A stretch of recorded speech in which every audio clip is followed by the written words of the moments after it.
Welcome, everyone. Another episode for Mindspeed Conversation. This is a place where we explore leadership through the lens of brain, heart, and nerve.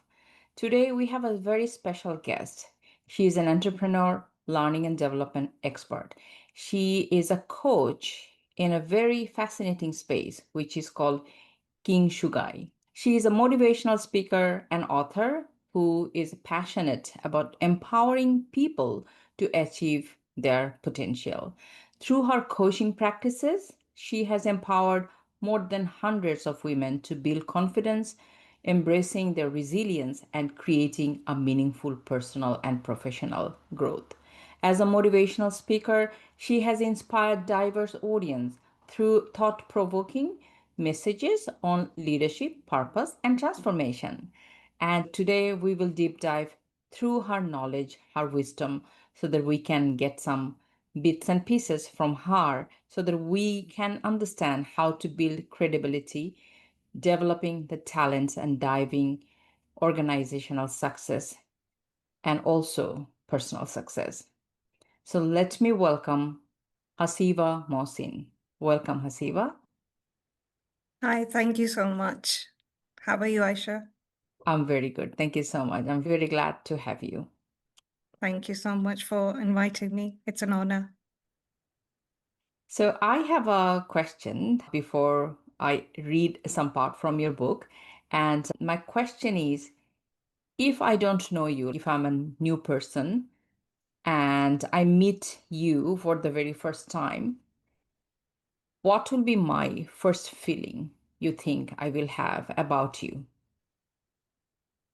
To summarize, I would say, and it's a very conscious effort that I made over the years, is that I would want to come across as compassionate, welcoming, and ready to be part of your journey. I think each one of us have a life we're blessed with, and we're all on a journey. And definitely there are experiences which shape us.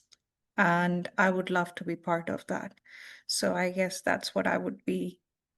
I come across. I'd Yeah. come across people. I can sense that, like you're ready to be a part of other people's journey, and that's the beautiful space to start because I know you are a coach. Now, if somebody who loves you, who knows you for some time, who had been working with you, or who knows you personally, how do they talk about you? Like, what part of you they will be able to share? I would think that I'm on their speed dial most often, that I'm the first point of contact if anyone gets in trouble. I am someone's an ear that they know that, okay, she would listen. It's not that I have all the answers, but sometimes we just divide it by half if there is a problem, or if we just have someone to talk to. That's we could say it's over the years with the coaching practice that it's becoming a good listener makes a huge impact itself. Not that I do any magic, but then that's how it is. Also, I would be someone I like to take care of people. And I think it is something that would also be someone who knows me. They would come in my comfort. But at the same time, yes, I'm a very oversensitive person. Takes it to the heart. My heart dominates in the whole of the heart, the mind, and the soul. It's rather than taking it as something, an area of development, I take that as my strength. Because yes, we need in this, especially in today's world, we need people with more of empathy. Yes, I would need to work a little bit on balancing that, but that's how people who are close to me would know that she's very empathetic and has the ears ready.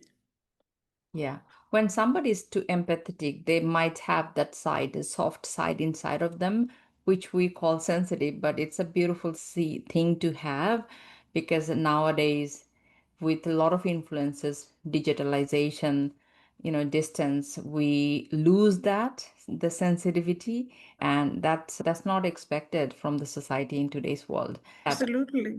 I get people who say, the AI chat GPT is more like like a therapy as well. I'm like, yes, you can get your answers, but you wouldn't get that human factor, the element. That's not what you can get out of AI. Yes, it's important, but it definitely cannot replace us completely.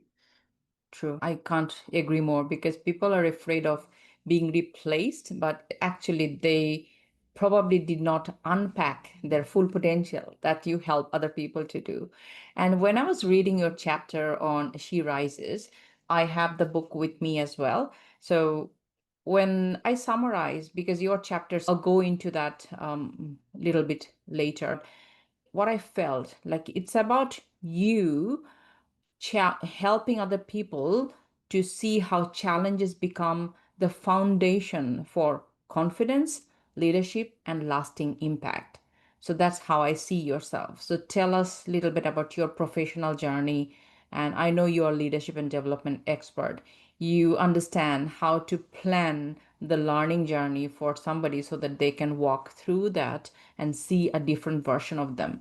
So tell us a little bit about your that side.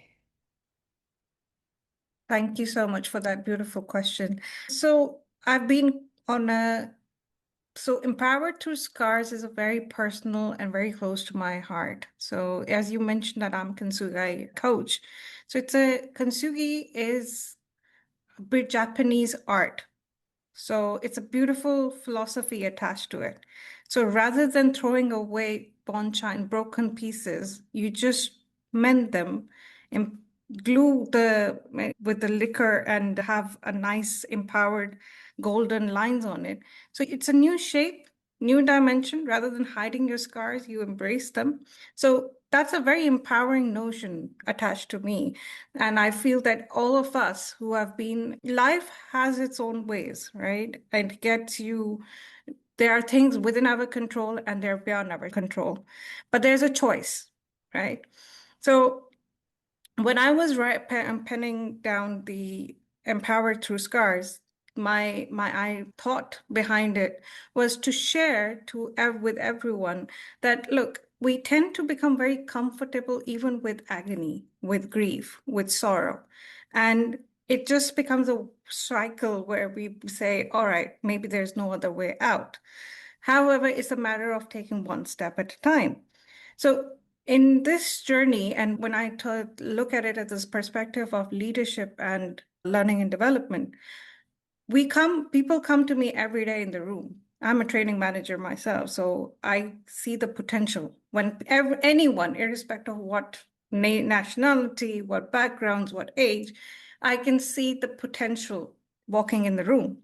Mhm. But we're all different, we're all beautiful, right? So if there is an area that we're expecting a change, now change, the word is very fascinating, and everyone likes to talk about change and transformation these days, but how challenging and difficult it is, that can be very overwhelming and people give up too soon. So to map that out, what we say is, okay, let's redefine, acknowledge what we are currently and where we actually want to be. Now, in between, usually we say what, why, when, but the how is the very, very important element where people struggle. So, as a trainer, as a coach, my whole focus is on how we can actually come out of this to reach where we want to be. There are so many models that we can go into, but I would say rather than getting into the theories, it's a practical journey. And Kintsugi has this very empowering story, the empowering acknowledgement, where I relate myself and I would relate it with everyone on their beautiful journeys. And that's how I have been able to empower women who have had no background of business and they're all running their mashallah, they're all running their businesses successfully today. It's about change of perspective. Okay. Exactly. And I like the quote you said, the life she rebuilt was not rushed, it was cultivated patiently. And I know that the change is not like I'm moving from this place to that place, the way you said. It's not about from here to there, it's about how and taking one step at a time. So this is such a beautiful way. And Kintsugi is very fascinating. And when I was looking at your profile and I saw the word, I'm like, oh my God, she knows how to bring people's confusion and insecurities, self-doubt, all these broken pieces together and fix them together to make a beautiful shape, not by ignoring them, not hiding them. It's more putting them together and putting it under the spotlight, like you said in your chapter, like standing in the light. Like it's like I'm under the light. It's not about hiding, it's more about being visible to the world. And I want to know, like, what made you the women that you are today? We'll go back a couple of years. But before I do, I would like to bring this point. We talk about emotions, happiness, joy, and all the beautiful emotions that we want to celebrate. But when it comes to grief, when it comes to sadness, anger is also an emotion where we feel, no, just because these are emotions, we just need to block them, right? And especially when it comes to loss, and loss comes in all shapes and sizes, we tend to just shut, and people around us, oh, just let it go. Just, it's okay, just move forward. Yeah, okay. How is the question. So Exactly. it's what we have to cultivating it patiently is acknowledging that, yes, I am feeling sad. I have gone through loss. I am feeling grief. And take the time to, I wouldn't say celebrate, but take the time to acknowledge it. I spent, now going back to my story, so I went through a very traumatic and domestic violent marriage. I wouldn't really call it a marriage, but it was a marriage. And it was tough in all shapes and sizes, you named the violence and the violence was there. And loss was, I was expecting, and he kicked me hard in the stomach and I had to lose. And I was miscarried and I was blamed for that, that it's your fault, you made me angry. So that was the height. And then came one fine day when I was almost he tried to kill me. So I was like, I went to the washroom afterwards and I looked at myself in the mirror and I saw marks around me. And I'm like, how long am I going to go through this? How long is this going to be? And I just told myself, and I kept praying that night, that what should I do? It was a house, it was a flat that I found. I decorated my parents. I'm the only daughter of my parents, and I've got one younger brother. And they were like so happy that they gave me so many presents. And there was a shipment all the way from Dubai to London. And I decorated each and every corner of my house. And I was like, this is all going to go. How? This is the only part out of the whole situation that I found solace in. But that morning, I was like, that's it. I packed my essentials, one purple big suitcase and one small hand carry and one purse, and I was out of the house. Nowhere to go, no job, nothing, no money in the pocket, and that's it. I was walking, right? But that was the first step, right? Yeah. I want to read a paragraph that you mentioned, and I just want the audience to listen to that. So she said, she opened her eyes to the soft hum of morning, pale light spilling gently through the curtain like a quiet promise. For a few still moments, she didn't move. So she listened instead to the rhythm of her breathing, to the distant hum of life outside her window, to the silence that no longer felt threatening. There had been a time when morning felt heavy, when walking meant bracing her for tension, for criticism, for the subtle anxiety that lived in her chest. Every single word, I know it's not only the word, every single moment you lived, you went through that feeling and all by yourself. And as a woman living in overseas and understanding not having any family members nearby is not easy. Nobody can see that. It's not easy. And you wrote every single word. I can feel from the depth from where this word came as a part of your chapter. Yeah. That's exactly how it was. And but believe me, Aisha, when I was walking that day, even though it was a month of February, but by the time I reached the police station, my feet underneath had blisters and I was exhausted to beyond words. But that was something inside me was like, I knew it wouldn't be easy, but then I've seen the worst. Let's take this to action. And I had no plans, honestly. There was no vision, there was nothing planned. It was just, I knew it's a rebirth, it's a rejourney. I need to reshape it. But the best thing that happened during that time, I spent a few months grieving. And definitely, I had support of my family, my parents, and my brother. But they let me grieve. They let me be sad.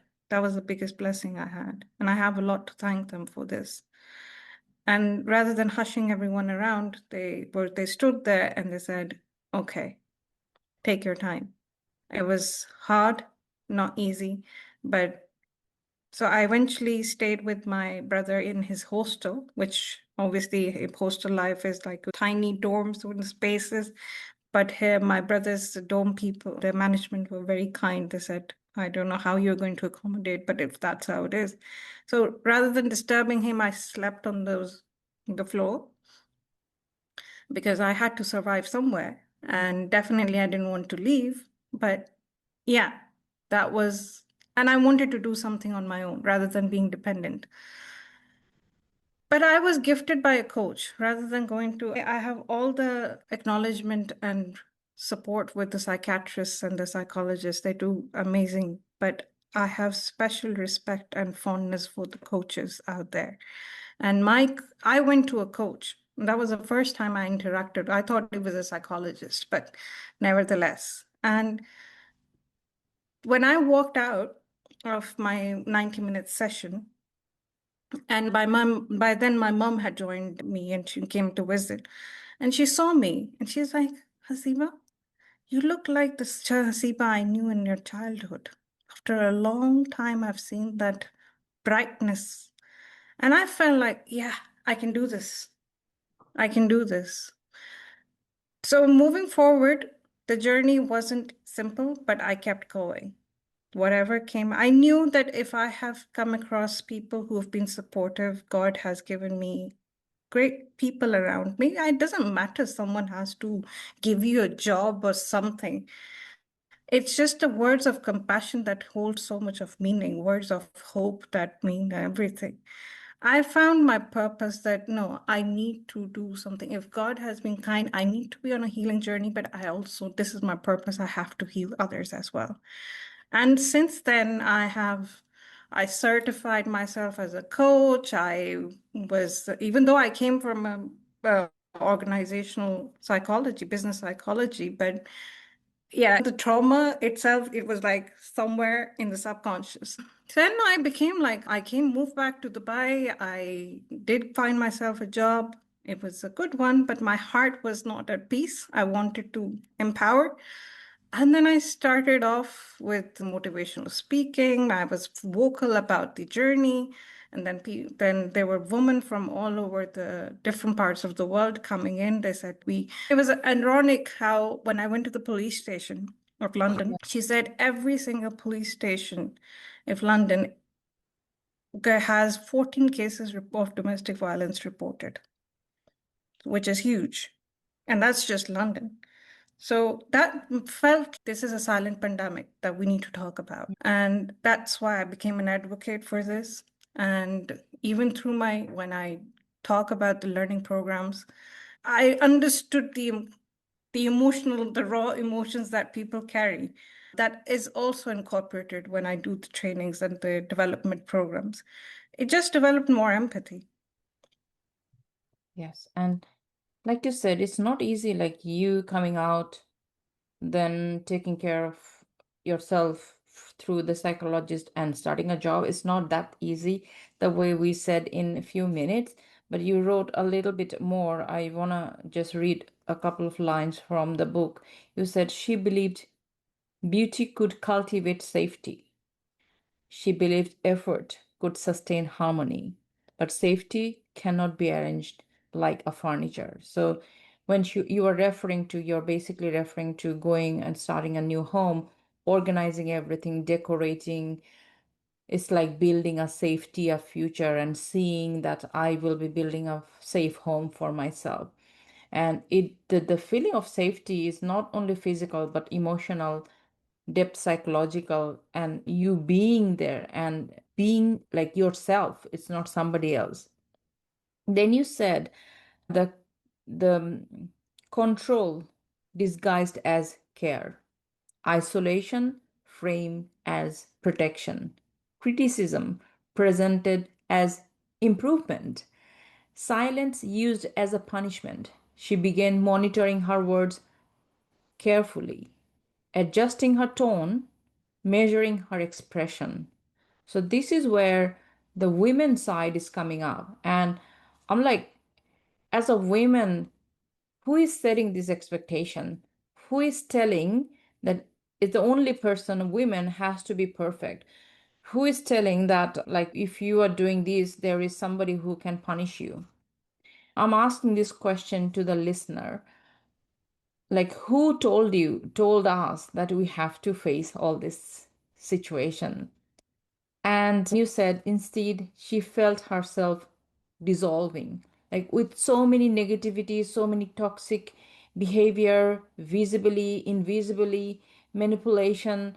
Like you, when somebody goes through that by themselves for a period of time, they get dissolved. They don't see their own voice, they don't see their own way of express themselves. So that is the meaning of dissolving here to me. And then questioning, like then the self-doubt is even stronger. Like, why can't I fix this? Am I not strong enough? Why does it feel like it's my fault? Like it's more like a seed which is watered daily, and the abusing and that negative toxic manipulation, and which is growing inside of you. And it's only the person who has got the amount of courage inside of them, amount of self-respect inside of them, can walk out from the situation. And it's not easy. And it's not easy. It's not because Hasiba has faced the same. Honestly, I faced the same situation, living by myself with my son for now 7 years, which is much easier. Doing hard work, doing 3 jobs, doing everything is feels much more easier than being mentally tortured and other way tortured and carrying the trauma. So that's why I wanted to read for the audience. And then you said, like, slowly you started learning, developing, and getting the certification as a coach. And this is where you said she knew that she is not, you accepted that I'm not healed properly, but you saw that when you will be serving other people, there will be the way you can heal through them by serving other people. How beautiful is that? Like being a trainer, being a coach is all about serving other people and seeing how you impacting other people's life. And how beautiful is that? And this is where I want to see that you shifted your whole negative identity into a completely new identity. As you have gone through that, you overcome, you worked on yourself. So you are the right person to teach everything to other person. So now you have shifted, separating your old identity to a new identity. So now tell us about the identity shift. and how it happened for you. So, as I said, it's not been a smooth road. But then when and COVID hit, I did lose my job. But that was when I felt, no, now is the time where it's now or never. So while taking certifications and started my practice, and it is through those experiences and stories that I was also able to, there are parts where we overlook, we parts where we don't realize, oh, this consciously remembering that, okay, this is the sentiment, or giving words to our emotions. So there were lots of failures, I would say, but the failures were something that kept me going. That, all right, my if this didn't go, there would be something next. And I really love how I was so blessed to learn about Bernie Brown's vulnerability, about research. And that was a different perspective about, because most of the people I've come across in my life, they hide their vulnerabilities and they don't want to talk about it. They want to show the shining side of themselves. And I said, all right, it doesn't matter. I've seen the worst. Let me just, and there have been people who were very harsh with the feedback. Oh, it's okay. It has been done. Let's just get over it. And, or let's just, you keep bragging about it. But what I was trying to say and trying to explain that narcissism is very silently embedded in our most, I would talk about, since I come from this subcontinent, I would say, and I've seen it firsthand. So it is quite silently embedded in there. And I wanted to bring that, talk about it, that narcissism is not okay for anybody, and living with them is not okay. You really do dissolve over time. And yes, as you rightly said, there are those challenges that I have faced in the past 6 years. It was, but I just felt like I'm a journey. I'm growing rather than what I went through earlier. I just felt like that was the night, and today I'm in light. The only thing is that there was a step in between where God has given us a choice. Yes or no, there always is. And that is why I really want to talk about that. Don't think helpless. Don't be helpless. Yes, there are things beyond our control, but see what is within our control. It's easy to blame the situation. It's easy to say, because that happened. But if you have dreams, if we have been created, have a purpose, let's fetch for it. Let's work towards it. And yeah, I'm in the biggest feeling that I felt so empowered. And even though it was too soon, I was still healing. But I got the opportunity to speak at Expo 2020 Dubai, where it was a huge crowd. And I spoke about Kintsugi, the coaching practice, and my journey as well, briefly. And the applaud, the welcome that I received was so encouraging. So as we went forward, I didn't just expect people to support me or advocate, cheer for me. It was me cheering myself as well.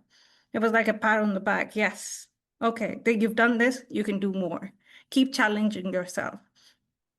And it's a very basic concept of that comfort zone and the stretch zone in the learning curve.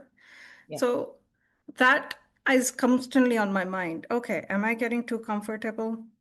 What do I want to achieve next? Where do I want to be next? So I wouldn't say that I don't cry anymore. I Mhm. wouldn't say that part of me, oh no, it's just behind me. I know that I will be carrying my story till I am, it is me. It has defined me. And as much as adversity has happened, it has also given me hope and a reason to move forward. And it is my story. So I embrace it with all my heart. And it is keeping me going. It keeps me going. Like now, if I may ask you, somebody who is listening now, how do you separate people who grow and people who get stuck? Like, how would you suggest them to go to that direction, not stay stuck? The first step is of realization, self-realization. I have seen, I will tell you it has something that has moved me. When I had a coaching client, and of course we have certain charges, and I knew that couldn't, but it was in need of support.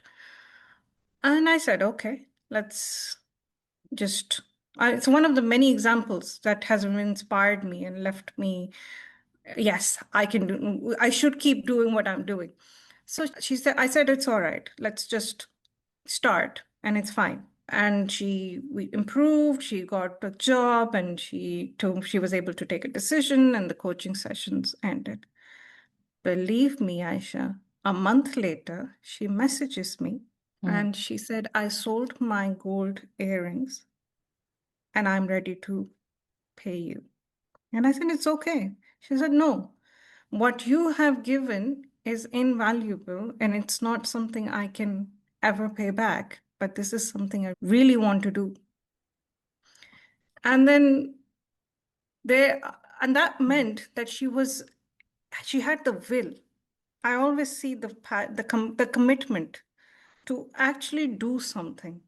It's not easy. The exercises that and the techniques and everything. But I receive, and this is why I keep telling my coaches that, look, I'm not going to disappear in between our sessions. If you feel like you're breaking down, just reach out. Yeah. But the commitment to keep going. But then I also come across people and I can see it that they're not trainable, they're not coachable because they're reluctant. I really have a colleague of mine, and she's a beautiful soul. But there are areas where I really feel we can help her develop and improve. But no, because I was a top performer in my previous company, no, you're wrong, I'm right. And that is like the realization we're not able to reach there. So it is a very self-actualization. It's a in the commitment to find the will that yes, okay, this is a dark day, dark night. Yeah, There will be a day. so meaningful. And that make me feel curious to know, like when you're working with other women, what is the one challenge most of the women are facing very commonly? I wouldn't really summarize it into because it really varies. But Mm. I feel that we as women really undermine ourselves. We don't realize the strength that we have, how powerful we are, because we're daughters, we're sisters, we are wives, we are mothers, and we are capable of enduring that pain of giving life. So how can we be, just because we shed tears are not weaknesses. And women don't realize that the potential that they have, and it's all about realizing that they're worth it. It really pains me to say this, that they don't realize the potential. They don't want to. Wow. We overlook it. Yeah, not Because look. we've been made to believe that no, this is how it is. And I wouldn't say this is not a religious aspect. If I may take the liberty, when I talk about religion as well, the amount of liberty it gives us, the honor that our religion has given, and the support. Seriously, if the day we understand that and realize our rights, oh, there's no stopping to us. Like that's so nicely said. I'm glad that you mentioned that. And coming from a Muslim background, and you are the same. So people often see that we have a lot of restriction, but actually we also have a lot of empowerment, like doing a business. So now the question is from where it started, limiting women's and their activity and their access and the worth, from where it started. Then if I look at the society, then my question comes, is it like the society is for us? We build the society for our betterment, or society force us to listen to the older rules and regulation, which is supposed to be evolved over the time? That's the realization I often feel and ask. Who said that I have to be in this way? Like where it is written? Who gives the rule? Who tells to do that? If you, as a woman, get divorced, then you are divorced women. So, and as a man, it doesn't matter, right? But if I ask you, like, how many jobs you have done before, how many jobs you had before, definitely as a mid career, we have had more than one job. We left a few jobs to come to that position that we are holding today.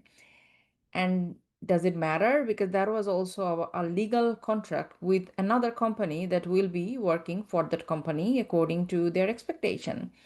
So if I can see marriage is also a legal contract who agree with an institute that will be acting in such a way with a couple of family members, then we are actually disagreeing a legal contract, nothing else. But it is so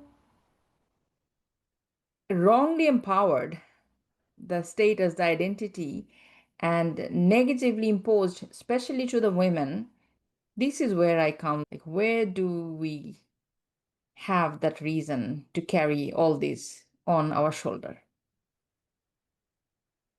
Absolutely. Absolutely. We as a society need to come build a community. Thanks to you for bringing us together and developing a community. I know you're working very hard towards that as well. And if we come together and we start breaking those limiting beliefs and start working towards what is right and differentiating, I feel that our upcoming generation is very aware.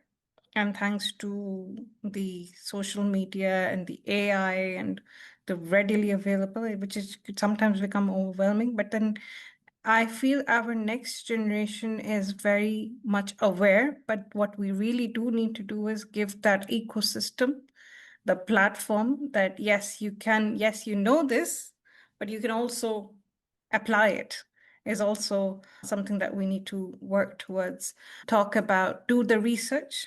I feel that we have stopped doing our own research, not just follow. We are more, and I feel our upcoming generation, our new generation is very logical and very much has a lot, very strong reasoning capabilities that what should be done, what shouldn't be done, why is it, which is in a way of, it may feel like it is challenge for us, but it is a good way of self-reflecting as well, that where we headed. I feel building an environment by coming together, you being united is very important, more important than ever before. That's so powerful. Like you said, it's not about only us to realize and having more awareness, but also creating an ecosystem together as a community and giving it back to our next generation as a part of our legacy so that they don't have to question, they don't have to face the same problem. They are aware, but to some extent, we with more experience and wisdom, we may need to create that environment for them so that they can practice more often. So they don't have to think or they don't have to take a pause before making the move. Absolutely. And it's not possible by AI. It's a very human centric thing that we need to develop. It's never possible by anything except human. And that's how I want to ask, if you see the future, like if you foresee the impact that we want to create, that we want to see other women rising with more confidence, rising with their own self-worth, what will be your suggestion in terms of the switch of their mind shift? How do I see them having a shift of their mind so that they can become the version that we expect them to become?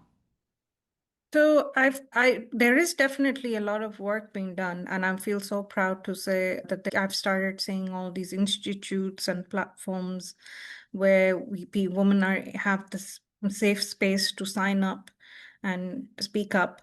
And I think if we build these communities and also share the information and without judgment, And woman becoming woman best friend is so important. And yes, raising our boys, Yeah. we can't change the adults, but then for the upcoming, because we're responsible for our own children.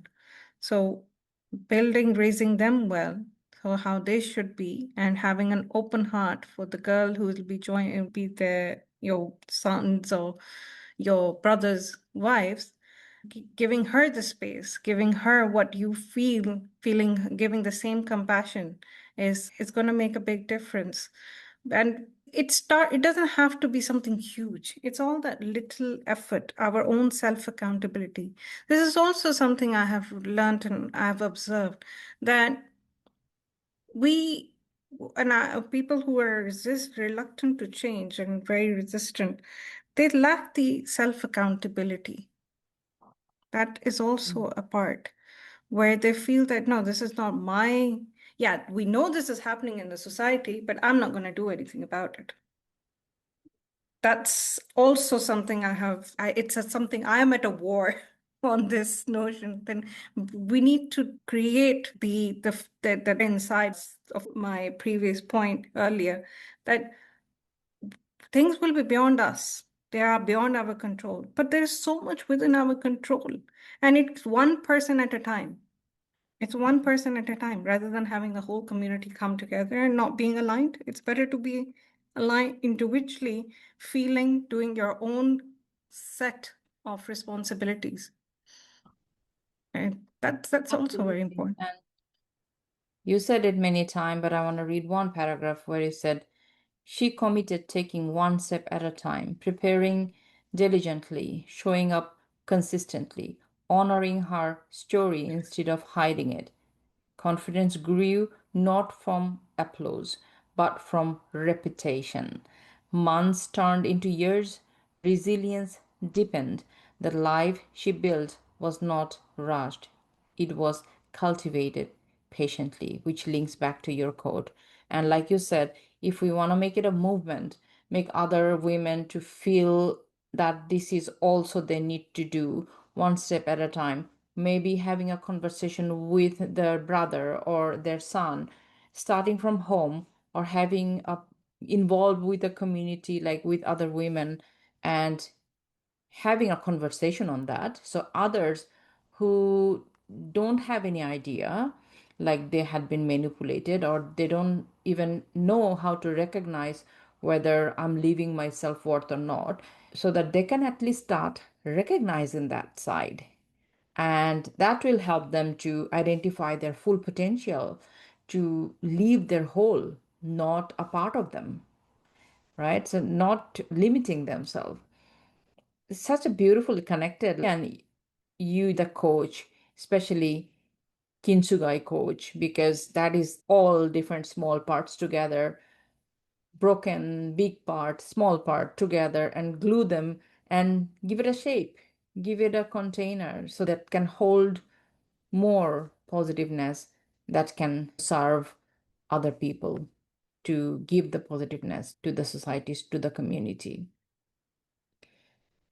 With that note, I want to ask you, how do you advise if somebody want to start over? Somebody is still in a fear, still in a confusion, still in a zone where they feel like, I'm not ready yet. I don't have enough money. I don't have the career. I don't have support from my family. My friends will see me in a different way. Then how do you suggest them? How do you advise them to start over, regardless of the age, regardless of their situation? I'll share a story from the Quran, but it's also there in the Bible, this story. When Mary was pregnant and she was in pain, God asked her to just put her hands on the tree. Yeah. She was in a lot of pain. And the dates fell and she was asked to eat the dates, right? It was that little effort, little push. She was helpless. She had nobody. These are the stories why it's a very beautiful to connect that these stories are there for us to realize that there's hope, to ignite hope. So those, yes, there are many of our sisters out there, and their brothers as well, who are struggling and in different situations at the moment. To them, I would say, gain clarity. Having your mind, your heart, and soul aligned in a decision is very important. You have been through it. We have emotional connections, and then we are in that visual cycle that, all right, the surroundings. Ask yourself. What I often ask this question to my trainees as well. Who is that one person that you talk to most? And the most number of times I get the answer to my wife or my family. We forget that it is the self-talk. We talk to us the most. So Yes. all these stories of Maryam, and we have stories of the prophets. The problems weren't removed. God asked them to walk through them, make the effort. So the effort is required, but before taking an effort, the having the mind, the heart, and soul is alignment is so important. And how we do this is a tip that we take a piece of paper. What are the good things in this situation? And on the other hand, what is the bad things that are happening in this situation? Then see yourself, where are you standing? Yes. Can you, okay, reflect on each and every point, that just whatever comes to your mind, just make those notes and step by step reflect. Can I live with this? Can I not live with this? Yes, no, yes, no. And once the decision has been made, there's no looking back. You Mhm. take a step. assure you this. I assure you this. Taking that one step of decision, there will be people coming around. It will not be simple. And let me break that whole the star and shine that no, it's going to be a piece of cake and the ride is going to be all happily ever after. No, it isn't. But acknowledge that and move forward. It is that stretch between that comfort zone and the ideal zone. The stretch zone is where we do the most learning. Because there's no person in the face of this earth born without potential, without their strength. Acknowledge them. It's about first self-acknowledge, positive self-talk is so important. Get that strength by, yes, acknowledging yourself. If I have done this, I have endured this, I can do this. Why not? Self-love is not selfish. That's also a limiting belief in our taught by our society. Oh, you love yourself so much. Oh my goodness, you're obsessed with you. No, self-love is important because we are blessed. We came on this earth as a gift to the world. So it's better off one step. Wow. And the way you linked, right? Having the self-worth and looking at the positive and negative and understanding the self-talk, because we are talking to ourselves all the time, which is forcefully programming your brain to think all the negative. Do you still want to keep thinking of all the negative, or you want to think about the better side? And if you want to go to the better side, then we need to have the self-talk in that direction, not thinking I'm not good enough or I cannot do this. You have to forcefully push yourself. And it's very helpful, like absolutely the way you said, little bit of effort. We often have a tendency that, oh my God, if I do this, I have to do all these things. You don't have to do all these things once. You just need to take the first step and the second and the third one by one. That's such a empowering way and is very powerful. And relating to Mariam's story, I remember I had a mentor, and it was mentioned in one of the session that tie your own camel. And that anchored inside of me. I have to tie my own camel. Nobody is there to do this for me. So I have to have that. I have to give it to myself. Love, give it to yourself. You want something, give it to yourself first. And I can't disagree. It is not selfish. Self-love is not selfish. It is the most empowering thing you can do, which will give you the reason how you can give it back to other people. If you're not, put on the oxygen mask first. So if you're not Yeah. ready, then how do you help other people? And that's everything I saw in through your story. I don't want to make it light, like calling it a story, like through your life journey, your experience, and your learning and your wisdom, and you're carrying that forward by the walk you talk. It's actually your living experience, and that's so empowering. And now, if I ask today's Hasiba, how do you see success? Success means celebrating myself, self-acknowledgement, ready to be out of the comfort zone. That would be, it doesn't matter what the result would be, giving my 100%, having the heart, the mind, and soul aligned. So important. Having that peace is success. It's not about conquering stars. And yes, there are dreams, but effort is success for me. Yeah. It's not the end game, it's the effort. Did you take the effort? Such a Yeah. beautiful way. Now, the next question to you, if you say one word, how do you define leadership? Leadership. Leadership is being a role model. Yeah. You being a reflection. There are people looking up to you. There are days where I have to lead teams. I do. And definitely where we are being humans, we do have tough days as well. But here it is. We have to get up, put that smile on, and say, it's okay. It's a new day. Come on, let's get charged up. And leadership is that support. I laugh at this with my team as well. They say, you're different, manager. I said, yes, I would be because I know what not to do. Yeah. So I will do it. I'll do everything that is anti. I was hurt. I was upset on how I felt. So I have a good example of a bad or what shouldn't have been. So I just want to do the opposite. Doesn't matter. So leadership holds a lot of responsibility, but if we enjoy that, it's nothing like it. Leaders need to see the potential of leadership in others as well. Yeah. And this is what you're doing. Your work with other women and helping them to transform and change their own life and in a positive way by helping others. What are the one lesson you will say I also learned from them? I learned I learned commitment from them.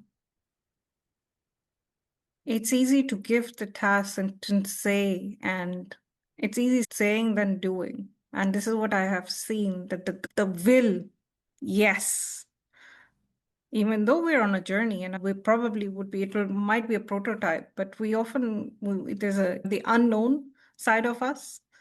So it becomes a very learned commitment, the discipline and the commitment. Wow. Yeah.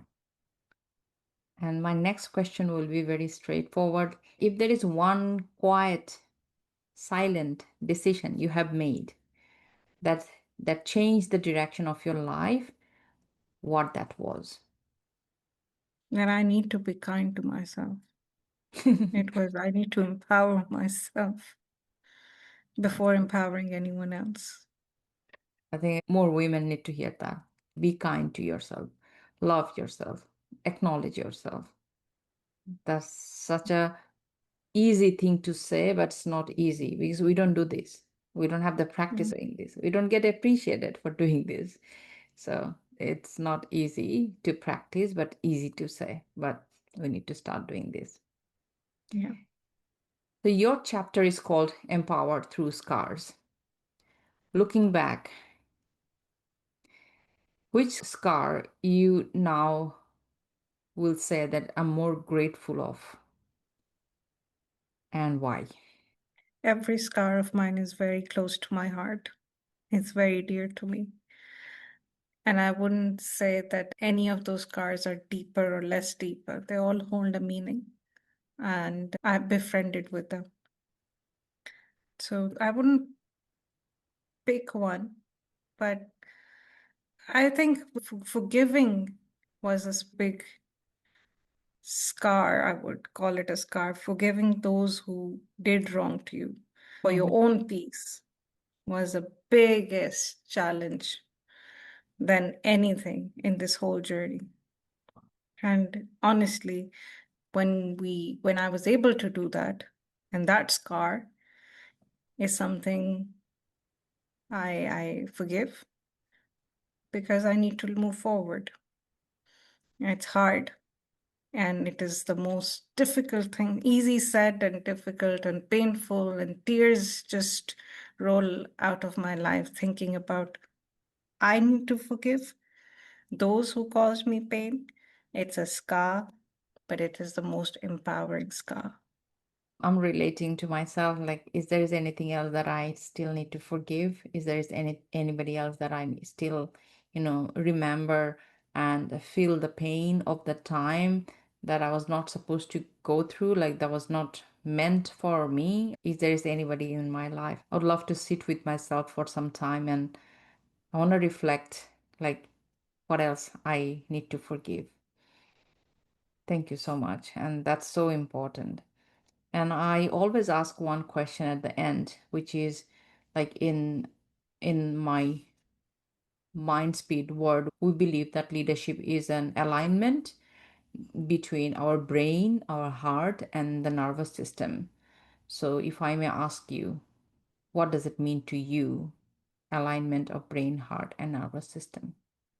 If it just the heart, the mind, and I think I'm so glad that we had this brief discussions on it. But when it comes to leadership aspect, the decision making becomes more clear. Our conscious is at peace and it feels very aligned. Because once a decision is taken, there's no coming back. All you can do is manage later on. I really strongly believe that doing something with one of them missing becomes, you wouldn't enjoy it. It becomes a burden. The Exactly. shoulders become so heavy. So there's no point in doing that. Why are we wasting our time? Yes, it's a job or it's something we have to do, but what's the point? Why not enjoy the leadership by being very aligned? And that's what ignites passion. It's the heart, the mind, and the soul, the nervous system. It makes a good effect on our health as well. The positive. Very much. Like not only mental, but also physical. It's impacting your physical well-being as well. Like I saw the changes in me when I started believing, and then the when I can now go back and relate, oh, that was me, that was my misalignment. I was thinking more logically, it was not helping because my sensitive part is missing. This is where we started the conversation. Like as a woman, we are sensitive. And yes, we are sensitive. Yes, we are empathetical. Yes, we feel more than we think more. And that is the beauty. And that is the beauty we can bring on the table to bring the alignment in the world. And I'm very glad that you are working in that field. You are helping other women to raise that awareness. And this is where I'm very grateful that we're having this conversation. And I believe this is not the end of the conversation from today. It's actually the start of the conversation. And I want to thank you so very much for your time and your wisdom you have shared with us today. I really want to thank you for all the opportunity, and I really want to praise you for the effort and the commitment that you are doing to support the community to grow, to develop. You yourself are on a journey of empowering so many people out there. And I wish you all the very best and all the prayers your way.